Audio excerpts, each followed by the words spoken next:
please. I'm really humbled by the kind of introduction you've given to me, ma'am.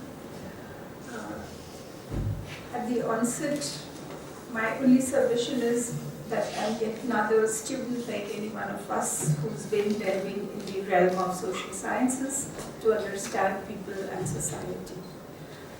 Thank you very much, CMDR, for organizing this very important seminar on this issue, which is very, very well connected with the whole idea of not only the SDGs, but also the country's initiative of leaving no one behind.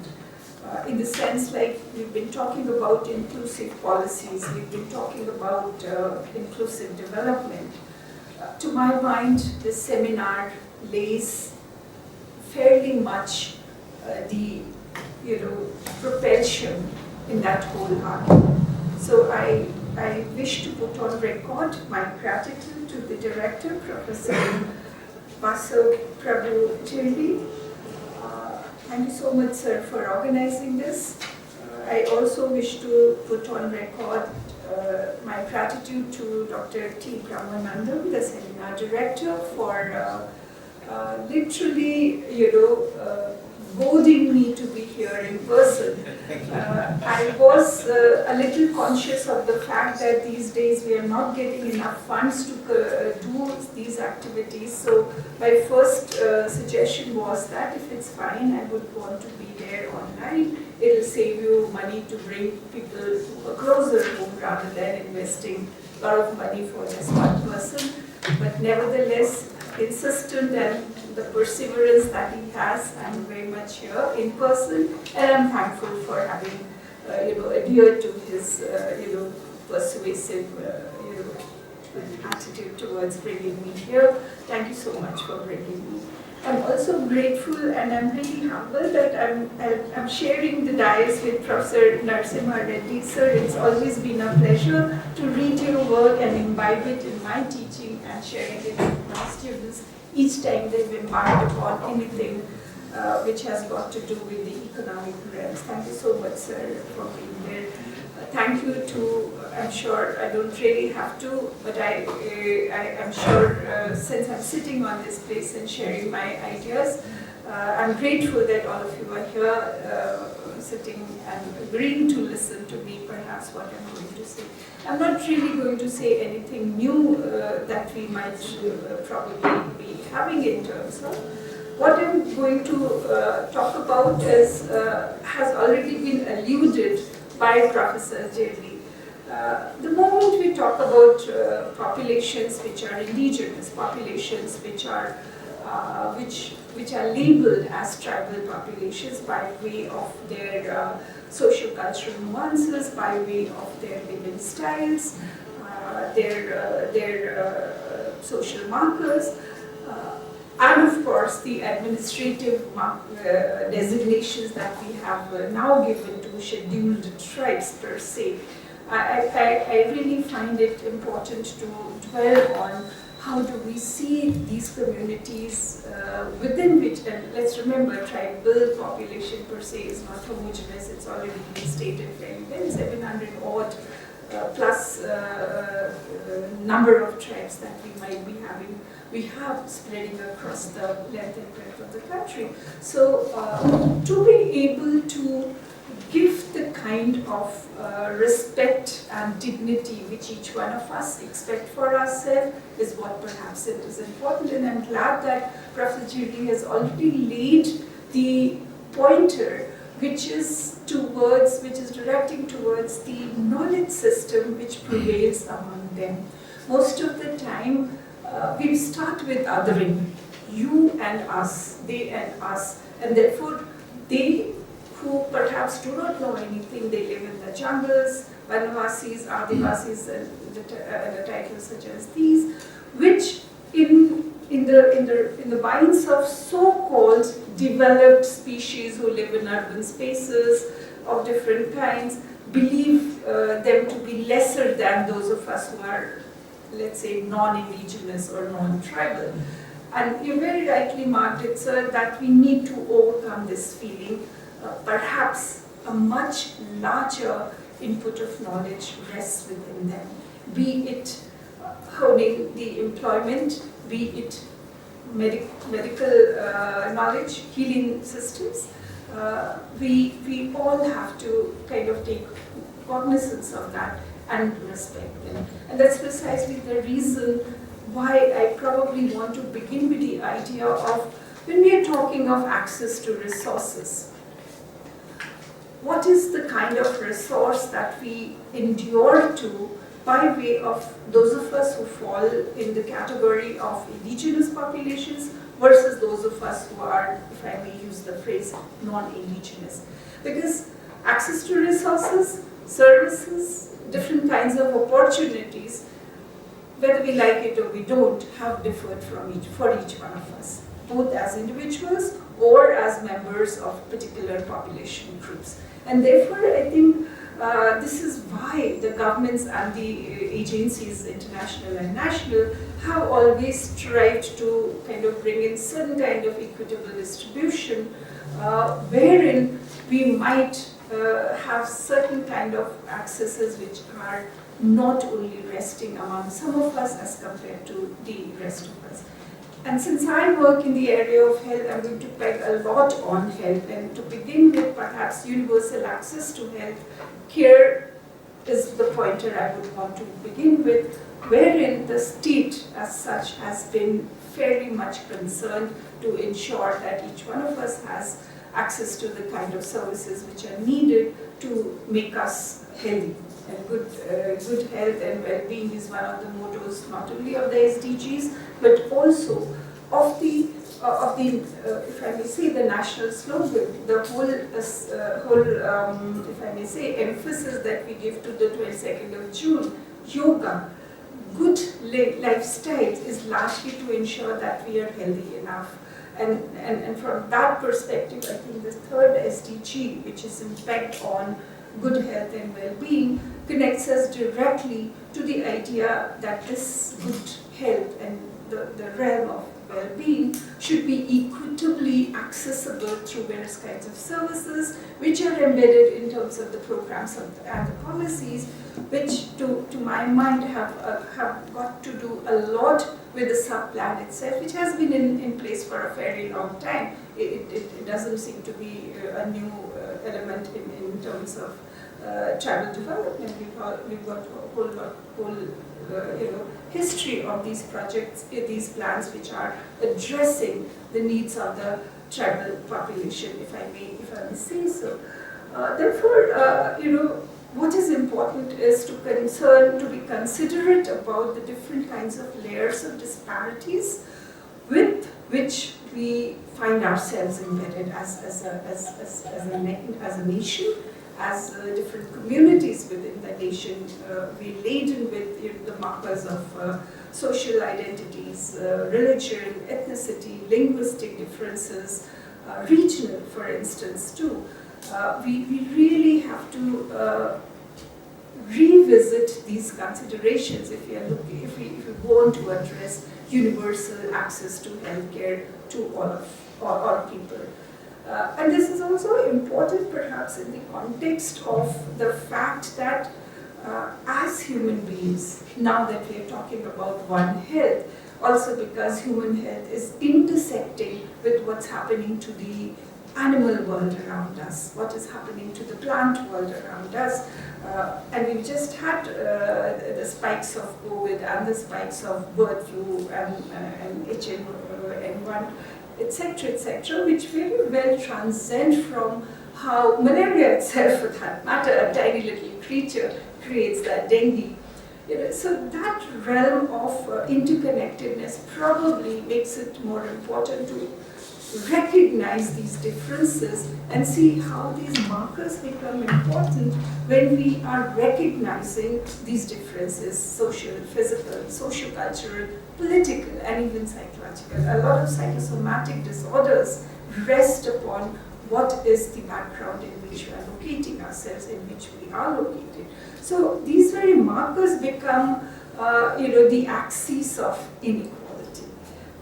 which is to a very strong realm connected with the differential access that I've been trying to talk about, to resources and also the realms of historical deprivation.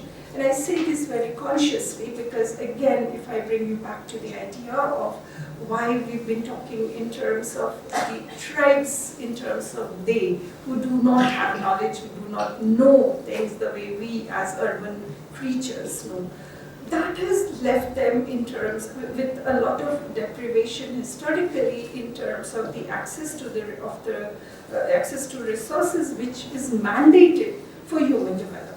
If you look at the HDI scores between the indigenous versus non-indigenous population, I don't really have to tell you that the tribal populations across globe fare poorer than the non-tribal populations. And that's perhaps the pointer I'm trying to raise. So when you're looking at the differentials between indigenous and the non-indigenous populations, they are fairly well pronounced across different countries, and therefore to compare tribal versus non-tribal populations, we pick up any indicator for that matter. HDI is what perhaps most of the time we tend to use. Does tell us about how the multidimensional poverty, for example, plays up fairly well, which also therefore impacts upon the health of it. And we know very well 1/3 of the world's tribal population and indigenous populations account for almost 100 plus million tribal populations, of which 8% live in India, as it is that we are fairly big in terms of population size.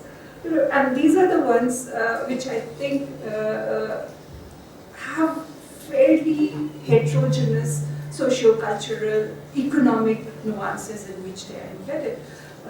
Central Indian tribal populations, given the heterogeneity of different communities, are very different from what we would experience in the northern part of the country, or in the northeastern part of the country, or in the western part.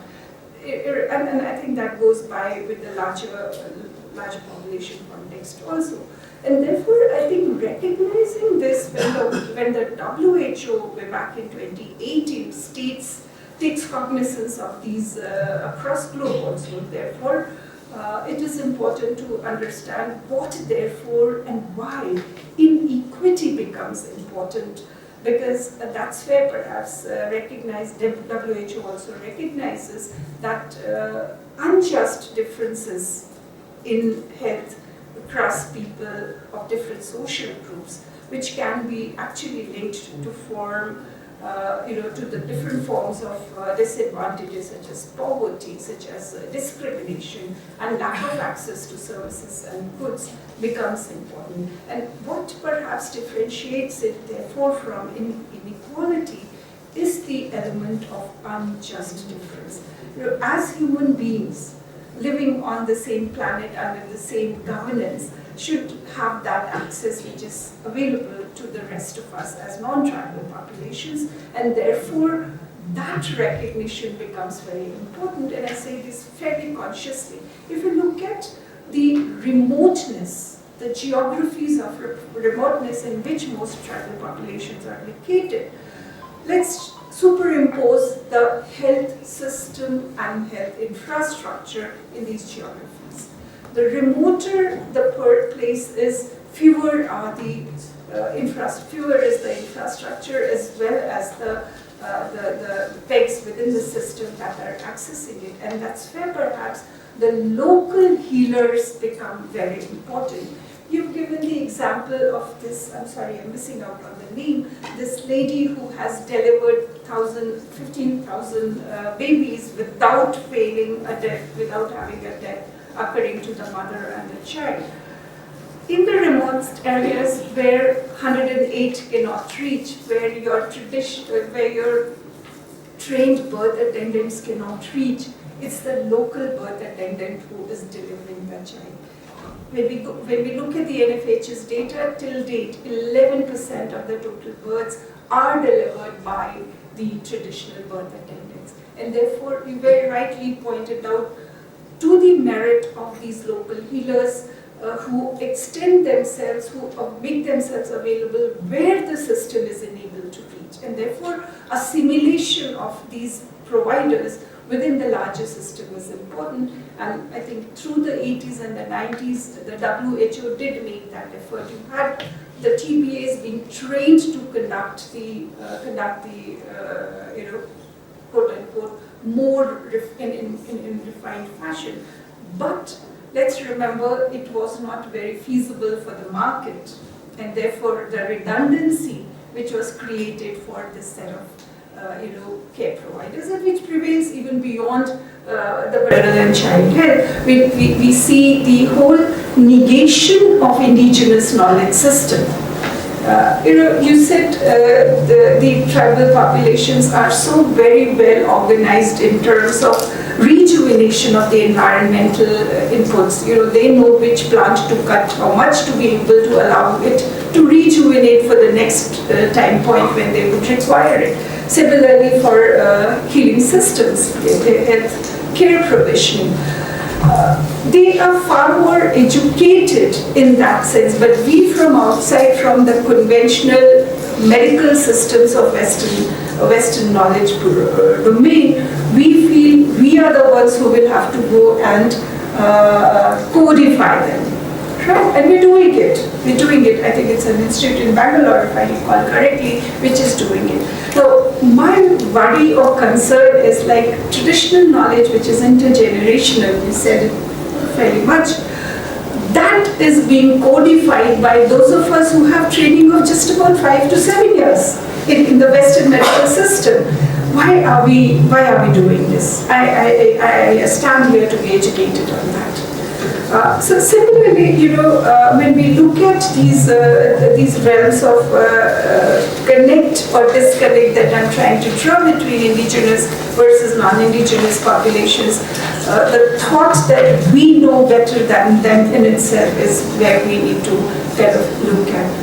So something which STEAM begins with in terms of this recognition is by giving the broad administrative categorization, identifying the social characteristics of these groups across populations for that matter, such as scheduling the identities therefore. So you have scheduled castes, scheduled tribes, other backward classes, and of course the rest of us who perhaps do not fit in any of these categories.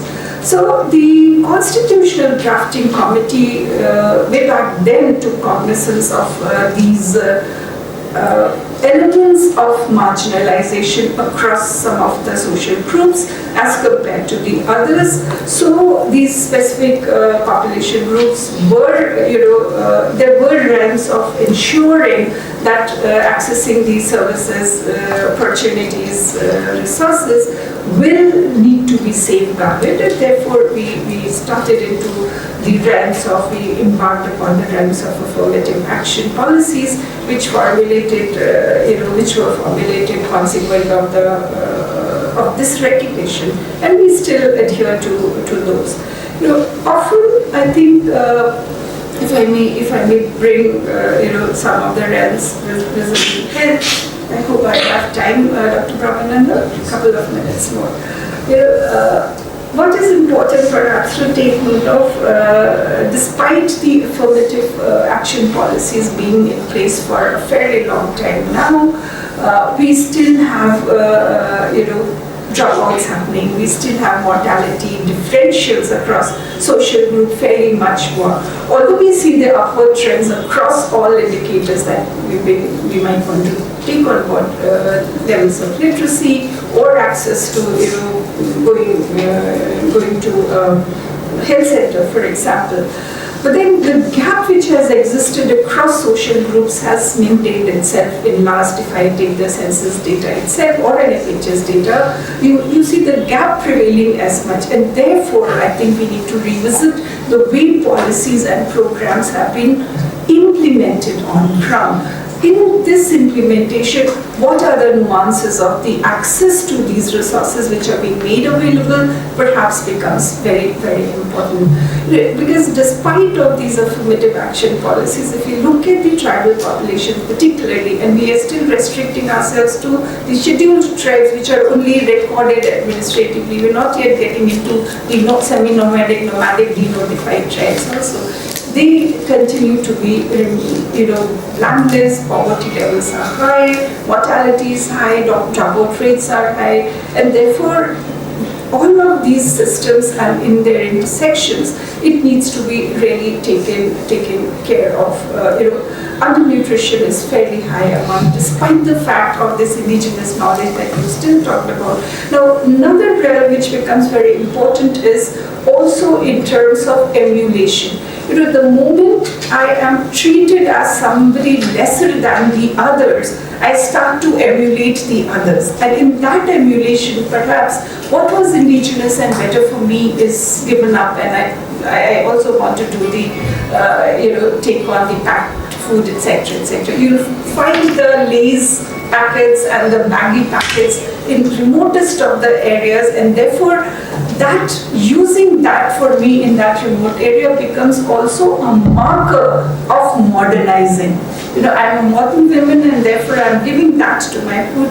And if you argue or if you try to say that this isn't really right, the reward that I'm trying from my field work is, if people in Delhi's and Bombay's and Calcutta's can give their children this, why can't I give? And you have no answer to it. You really have no answer to it. So often, during this process of othering, it really gets difficult to, bring this on board, because their lifestyles are often, and if I really bring this nuance, which very often impacts very, very, very strongly in terms of othering. Lifestyle habit of most tribal communities, and I'm using the word communities, whether it is central India or northeast or northern part of the country, use of substance and alcohol is comparatively higher, and it cuts across any data set that you look at. NFHS is the recent most which I have kind of had an exposure to. Now, that also has to be seen in the light of the socio-cultural embeddedness and the way that consumption happens. I'm sure alcohol consumption, however much we might want to demonize it, is an act of social, part of social gathering, be it urban spaces or be it tribal spaces. So why do we demonize tribal spaces and modernize the urban spaces? That's the pointer perhaps I wish to bring in. And therefore, I think it also becomes important to bring on board the realms of, I don't really have to dwell on how poverty, multidimensional poverty, for example, has influenced the access to health in medicine, but I do want to bring in a couple of, perhaps, a lot of literature has reported, I mean, this is all based on literature that I'm talking about, and data, of course. Very neat difference is visible whether you take the indicators on educational attainment or health care, access to health care, nutrition, housing. There is a difference. Now, housing, what Sir said in terms of, despite being an official, I would still prefer to live in my culturally embedded kind of house. That's the nuance, because I'm being superimposed upon something which is not my natural habitat. And that also happens when we are trying to, occurrence of disaster, and we're trying to, we've seen that happen in Latur, we've seen that happen in Bhuj, we've seen that happen across the coastal, villages in the places hit by 2005 tsunami. So, how sensitive can we remain to the socio-cultural nuance of these tribal groups is equally important. And also, in this recognition, we have to make sure, we have to also give space to those of us who have left the tribal spaces and come to the non-tribal spaces. A lot of urban spaces have assimilated the tribal populations, and that disparity in itself needs to be recognized in terms of when we what Sir said, sympathize with them. No, it's not really what is required. It's what is required is to be empathetic with them in terms of what they need and how it needs to be done. Because remember, we have to be seeing it in terms of, we're trying to give a gauge in terms of the national inputs which are already in place. And I think that brings us to the question of how this historical deprivation of certain set of communities has also led to their outcomes of health outcomes. Now, in continuation of the access to resources which have been differential, superimposed by the kind of social cultural intermingling between urban and rural spaces, and therefore also the populations which have been residing in remote areas within the forested land, if I may use that phrase, there is this element of what is labeled as good and to be emulated versus what actually is good and to be emulated. A lot of private sector health practitioners, if we're talking in terms of the healthcare, we know that public sector is far more cheaper than the private sector when we need to access any kind of care. But we also have been made to believe that private sector is better, quote unquote, than the public sector. Despite the fact that we might have to pay a lot of money, but perhaps lesser time, without any guarantee of what we are going in for that kind of care, we still want to use the private sector care, even if I have to mortgage the land or anything. Out-of-pocket expenditure is one of the highest for us, almost touching 70% of the total expenditure. So all of and this is in terms of the remoteness and in terms of the poverty-driven factors which will be already influencing other factors which will not create the enabling environment for the tribal populations to be able to access care for that matter. Just to quote one of the simplest data that I find very interesting each time I have to make any kind of comparison across social groups. NFH's has collected data in terms of wealth of population groups, right? And based on that, they've created wealth quintiles. So if you look at wealth quintiles across broad administrative social groups, the SCs, the STs, the OBCs, and the others, you would see the largest share of the ST population rests in the lowest wealth quintile as compared to all social groups, and the smallest is in the highest wealth quintile. And this is happening from the first NFHs to the last NFHs, which means early 1990s, 92, 93 to 2019-20. So that's the point I'm trying to make. Despite policies and programs, if this gap has not been narrowing, I think there is something which we need to seriously introspect as citizens and functionaries within the state machinery. Just to end perhaps, the point I was probably alluding to in the beginning was, while much of the literature and data is resting itself across the broad administrative categories wherein we take cognizance of larger population groups which are designated as scheduled tribes, we also have other groups which are important and need to be given adherence. So out of total ST population, approximately 2.5%, which is also equivalent to 2.6 million, belongs to particularly vulnerable tribal groups. Dr. Pravananda had alluded to it. They are the most marginalized of all the ST communities, and reaching out to them with an affirmative action plan is often marred by the barriers in access to information and disparity in dissemination itself, which is again very strongly related to the socio-cultural ones. I'm sure those of us who studied about Jarwas in Andaman, it's very difficult to be able to get closer to them. What is worse, that we, I stand to be corrected, last I read about them was that they are in enclosures in the Andaman Nicobar, and you and I, when we visit that island, we can go and see them in those enclosures. I thought it was very, very inhuman. You know, imagine yourself in an enclosure and Jarwas coming to watch us as people clothed, etc., etc. You know, so that's perhaps something which we need to do.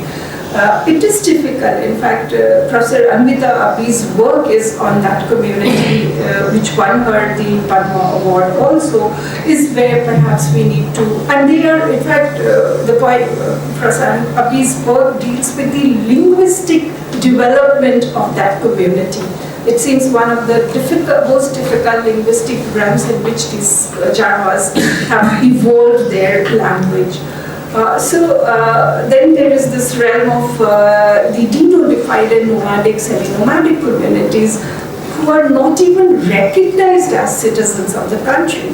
So if I'm not recognized as a citizen of the country, where do I claim my identity cards, and therefore where do I get my programs and policies through which I am expected to be part of the larger domain?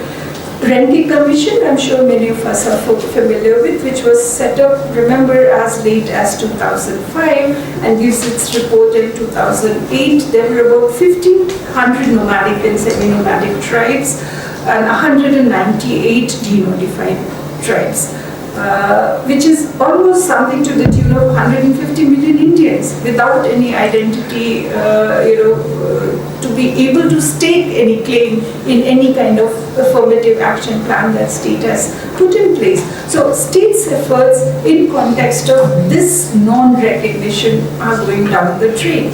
About 50% of the DNTs still lack any kind of documents, and 98% were landless. And they continue, the share hasn't changed since then, which is more than 2008 till now. Subsequently, when the EWT Commission was put in place and gives its report in 2014, the unit budget was increased, particularly for the DNT, because they needed to be enumerated, identified, etc., etc. And it did continue to, it increased from 60 million to 100 million in the subsequent plan also. So despite the expenditures having increased, I really don't have the data of the recent budget, but then this is something I would probably want to bring on board. Therefore, the point I'm trying to make is, despite these efforts from the state, there's something which is not being able to put a mark to ensure that state's efforts are put in place, and therefore visibilizing these invisible populations becomes very important. The ST in an administratively recognized category has access to affirmative action, and even then the gap remains there. So those within them who do not have access to these opportunities which can enable them to take cognizance of the programs and the plans that are meant for them, policies which are giving them this kind of access, becomes extremely important. So the process of assimilation and acceptance renders is important, because without that they have very little legal or constitutional safeguard which actually is mandated to be there for them, and this affects their access to all kinds of resources, be it health, civic amenities, school enrollment, any kind of so the consolidation perhaps becomes very, very important when we take cognizance of this. Therefore, I think it's very imperative to examine from the lens of inequity rather than inequality, and understand the reasons through perhaps being a social scientist, I would say, through theorization of the context with certain empirical validation, which might become very important. Because on one hand, while it is important to understand the differentials between the STs and the other groups, social groups, it is equally important to understand what's happening within the STs, especially when we are locating them in terms of these subgroups as well. Otherwise, the distance in achieving this SDGs, distance in achieving health and well-being probably will be prolonged. And I would close by adding to what Sir said in terms of igniting the minds by way of lighting the diyas. I would also say, we're talking of tribal populations, different groups within them, different socio-cultural nuances among them. They're very, very closely connected with nature, the one itself. And therefore, I think it may be a good idea to even plant a plant or water a plant at least as a mark of that empathy and recognition of their connect with the environment. Thank you so much.